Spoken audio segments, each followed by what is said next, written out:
Alrighty, well, we're going to do our actual talk inside, but before we go on site, I just wanted to go over a couple of safety information. We are going onto an active construction site, so as you're walking around, just be aware of what's under you, what's around you, what's overhead. We cleared a path for everybody, but just trying to make sure, stick to that path. We want to make sure that you're not going off on other spots.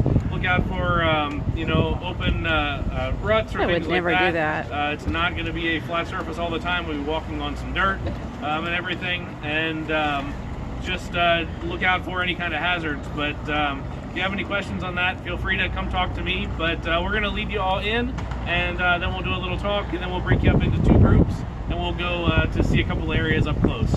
So why don't we take a walk?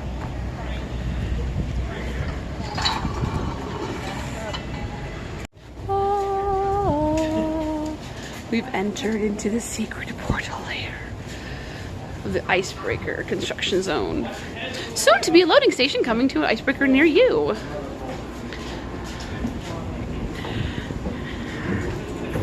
The out seating area. Ooh, look at the spike. Yeah. There's Tiamu Stadium. We've got a Mako hard hat. Purple.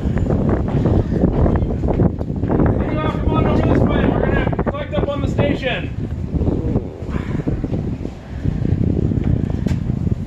Yes, top hat sexiness.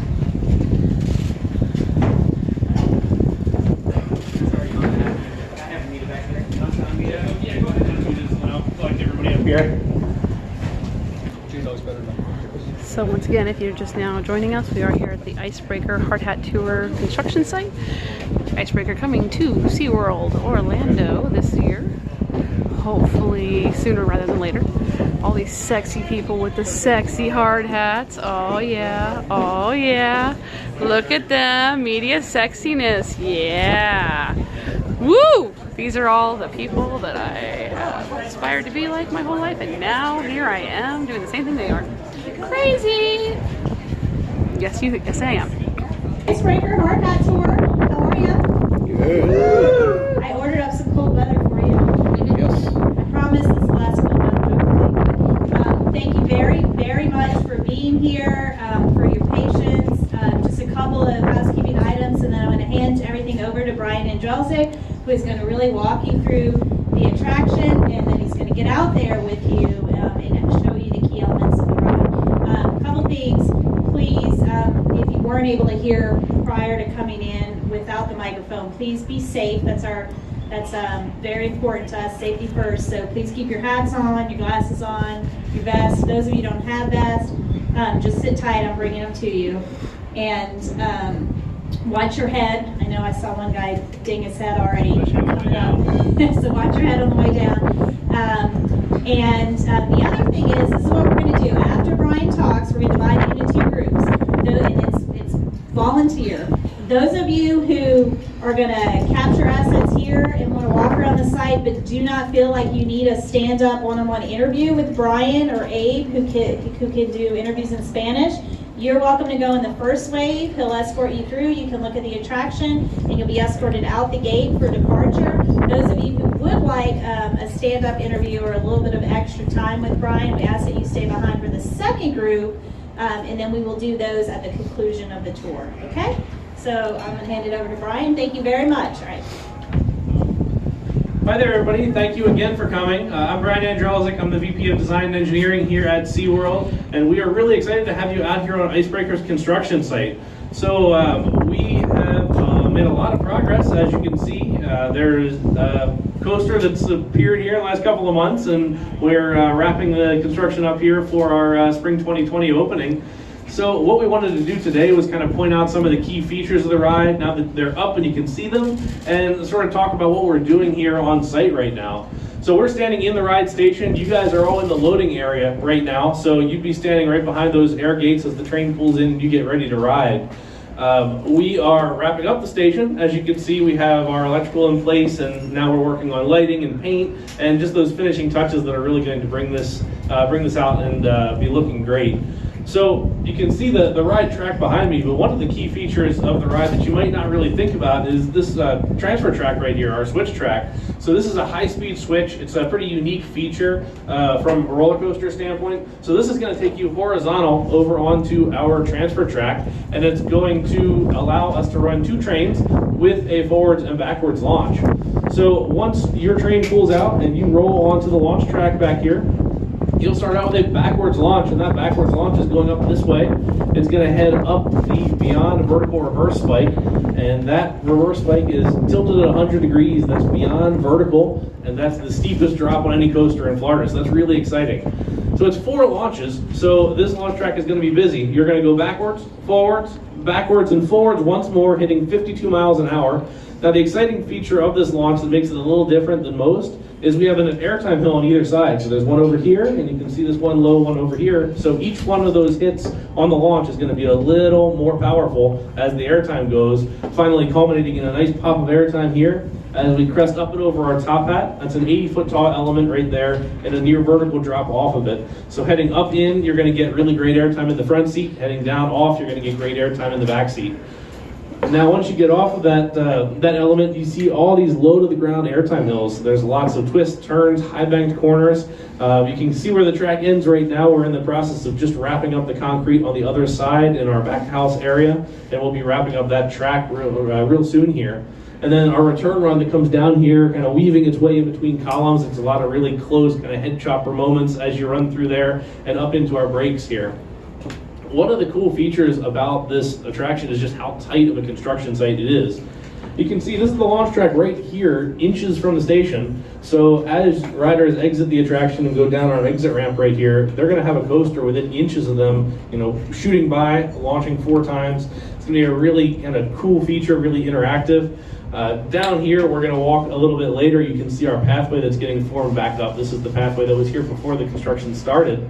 And this is going to take you right underneath of that beyond vertical reverse spike. So you're going to be able to see that from a whole new angle, look right up at people that are looking straight down at you, having a really, really fun time on the ride. AKA sexy photos. So what you see here is just part of the story, because the underground of all this area is a really, big undertaking, and that's what takes a lot of the time during this construction process. So there's a lot of concrete underneath of these. You can see the various footers that are popping up. That's just part of the overall foundation, which could be as big as 12 by 12 for some of these individual footers, or even larger for others. And there's a lot of electrical involved. So this building right over here is our electrical room, and all of the electrical cabinets for the ride come out of there and feed all of the launch components. Each of these white spikes that you see out here, these white fins, those are called LSM launch stators. So those are what actually propel the train, the magnets that are on the train, to launch this ride back and forth. So it's a really heavy utility project. There's a lot of underground piping, there's a lot of electrical, there's a lot of pneumatic piping, and everything comes together to create this exciting ride. On the way in, you walk through our queue line, so that is the former dining area for the Mango Joe's restaurant, which we will have additional seating there, but we'll also have our queue space here. Our interactives talking about the Alaska Sea Life Center, our conservation partner for the ride, and the new entrance over here on the side. So part of the relaunched Wild Arctic Plaza will be home to IceBreaker here. So what we'll do now is we will go do our quick tours here. So we'll split up into 2 groups, and Here we are walking on the actual dirt area of the site. You can see we just left the construction station. That sun feels great on my hands. In case you don't know, here in Florida today it is 52 degrees with a nice little wind chill factor. Yes, that's cold for us Floridians. I don't want to hear it. Rebar! Look at the rebar! This is part of the pathway. You will be able to walk right underneath that beyond vertical 100-degree spike. What? Yeah! I'm gonna go back over here. Oh yeah. So think of all the photos you're gonna be able to get. So happy, excited for that. Wrap up really quickly.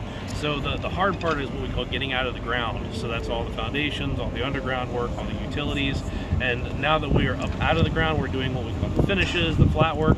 So, it's funny, I said to the other group that you know, showing how fast construction goes. When we did our walkthrough for this event yesterday, I was planning to take you all down there, but all this steel is brand new as of today. So they're moving quickly, getting rebar in place, and by the end of the week, this is going to be a pathway. I'm a betting woman. March, April, May, when in spring. You'll be the first to know as soon as we announce. Okay. So can you talk a little bit about how this adds to the portfolio here at SeaWorld Orlando? Sure, so it's a really varied collection. We have a unique and interesting set of roller coasters. So, you know, Mantar flying roller coaster, Mako, our tallest and fastest, Kraken, our floorless coaster. So this is the family thrill component, which bridges the gap from something like Super Grover, Soapbox Derby Racers to Journey to Atlantis to this at a 48-inch tall rider height requirement. It kind of bridges that gap to the big rides, so the whole family can enjoy this, and it still has that thrilling elements. The teens and the adults that are looking for that exciting thrilling element aren't going to be disappointed, but the kids can ride too. And it's got the height, but it also has a lot of low parts as well. And one of the cool features of the low to the ground elements is that it enhances the feeling of speed. So especially towards the back area, and as you walk out, you'll see some of that low to the ground track. You're going to see that grass whizzing by you, and it really is going to make you feel like you're moving even faster than 52 miles an hour. And is there one element that you think families are really going to enjoy? I am super excited for the airtime hills on the launch. So this little hill right here and the little hill on the other side, each time you take that from each launch, it's going to get a little bit stronger. So I think that's going to be fun. Just as a coaster enthusiast, that gets me excited. How many feet from the ground is it on the lowest point of the track? So the lowest point of the track is within just a couple of feet. So as you stand over there, probably 4 feet off the ground, it comes right just height. It absolutely has to be the site construction. So this is a very tight construction site. You'll see how close the ride track is to other elements of the ride, such as the pathways or the exit or the station. So we really had to phase our construction. So we started at one point, worked to another point, and had to kind of back our way out. What are some of the intenseness? How freaky is freakiness and how intense is it? Depends what you like in coasters as far as that goes. I think it's going to be kind of a mid-level ride. Like we say, it's a family thrill ride, so it's not going to be, you know, that super intense level of coaster, but it's really going to be a mid-range ride that the whole family can enjoy. What are some of the biggest construction milestones left that you need to finish? So the big one is going to be the completion of the track. So we are probably 2/3 of the way through the completion right now. Like we've said, from a phasing standpoint, you know, typically you do a construction project where you put in all the footers, then you put up the ride. Because the site's as tight as it is, you really have to work from one end and go out. So we worked here, put in the footers, and then as we're doing the footers over here, then the track goes in, and then we kind of march our way down to the other side. So now that we've got all this up, we're just wrapping up the footers on the other side, and then within the next couple of weeks, you'll see the supports go up, and then the track itself. So how big of a blueprint is the construction area that you're working in? You know, it's not very large. I don't have the acreage statistic for you, but it's a really tight site. So what you see here, you know, front of house is probably 2/3 of the ride, and then back of house we have a cool turnaround with a nice overbanked corner, and that'll be it. So it's a pretty tight construction site, but we're packing a lot of exciting ride into a small space. You talked about bringing back the seating area for the old Mango Joe's area. Are you going to add more benches along the walkway, maybe more trees, fill in the space? Yes, actually you can see some of the seat wall that's forming up right here. So it's the seat wall there lets a lot of the guests, you know, if somebody doesn't want to ride, they can sit there, look up at the spike as riders come up, so they can be face to face, straight down, and straight up. And like all your other attractions, is this going to require lockers for your riders? Yes, this is the locker building right here.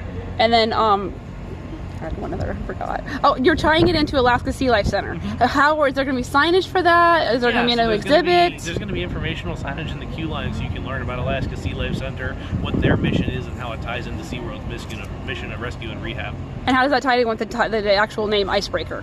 So IceBreaker being in our Arctic section of the park here, so we're trying to bring all that together with Wild Arctic and IceBreaker here, Alaska Sea Life Center being in Alaska within the ice, so we bring it all together in that way. There are a lot of elements for people who aren't riding as well. Can you talk us through those? Right, so we have a really great just seating area for one, so that you can see the coaster, be really close up to it, get that interactive level. Same thing with our restaurant here. You'll be able to dine very close to the coaster and just be able to experience the ride without actually having to ride it. You know, as coasters evolve and theme parks are continually trying to come up with first, can you tell us how the element of storytelling fits in all of this? Sure. Sure. So, you know, we want to make a ride that, you know, people remember after they get off of it. So you're really looking to build that excitement, build the elements. So those 4 launches, each one is going to get a little bit stronger, a little bit more exciting. And once you're off of the ride, you're going to be able to go, you know, wow, that was a pretty big rush that kind of built up to a crescendo, and then, you know, you have that fun airtime moments, and then just a great ride all around. What's the story behind IceBreaker? The rebar pathway. We were going to walk down, which meant we were going to walk down over to the waterfront over there. That would have been cool, but you can see they are actively working right over there. They actually have the backhoe, so it looks like this is going to connect right back over to the main pathway coming out of Shamu Stadium. So excited for that. Look at all that coaster truck in the back. Locker areas he was talking about. Mango Joe's will reopen, so the seating area will be right over here, and of course they're going to have benches all along the pathway right here for those who do not want to ride and just want to watch people enjoy and have fun. I'm excited. He's saying spring. I'm hoping we get an official date here soon, especially with how fast the construction is going along. Thank you so much. Here we are on the other side of the station. And of course we're gonna go underneath the sexy top hat. Looks like they took the Christmas tree down. Yes. That's what they were talking about, all that piping. Gotta lay piping. So that's most of the construction that they were saying. Nice. We're still walking past one of the electrical generators that'll power the LSMs. Oh, this is why I do this job. I'm telling you what, love these walkbacks. The pathway that you saw getting formed up, that's nearly completed. That'll be open in the next couple of weeks, actually. And you'll see landscaping come in just after that. You always wait until the very last moment. The site is going to go from this to a finished site, you know, within an instant. It's feel like it's looking good. I saw when I stepped on it. Rider count on the train? So we have 2 trains, 18 passengers per vehicle. Per train. Throughput per hour? We haven't released that information yet, but you know, it's similar to, you know, some of our other medium-sized coasters. So we're confident we can keep the ride moving quickly. Can you talk us through some of the landscaping that we might find once it's complete? Right, so, you know, owing to that Arctic look and theme, we're going to have a pretty minimal amount of landscaping here, also just to maintain all those views. So we want to keep the view from the bridge, this really open view, seeing those airtime holes, the spike and the top hat. So you're going to see different colors of gravel underneath of the ride track itself, and also grasses that are, you know, similar to what you might find in an Arctic area. So this is the top hat element itself, 80 feet tall. It's going to be really interesting from a ride perspective because you're going to have a cool twist here on the way up. You're going to get airtime in the front seat on the way up, the back seat on the way down, on the way down. So it's going to be a pretty cool transition, a snappy, quick turn up and over. Means ride more than once. All these low to the ground corners. Gabby, you were asking about track height earlier. That's the lowest point to the ground, so you can see just how close it is. Now, I know some of your trees that you have here in SeaWorld, just like the one right behind you, they've been here a very long time. They're original to the area. Did you have any challenges keeping those trees here, or did you just went around it during the construction phase? We do or our best to maintain all those trees that are in place. We do love all of our big shade trees that we have here. So, of course, unfortunately, some were casualties of the construction project, but we do our best to fit and work around as many of the trees as we can. And you said that this is part of the refurbishment of the Wild Arctic area. Does that mean more stuff may be coming to Wild Arctic area itself, or? You'll certainly see a visual refresh of the area. Nice, nice. Looking forward to it. So here is 93 feet too, or like that?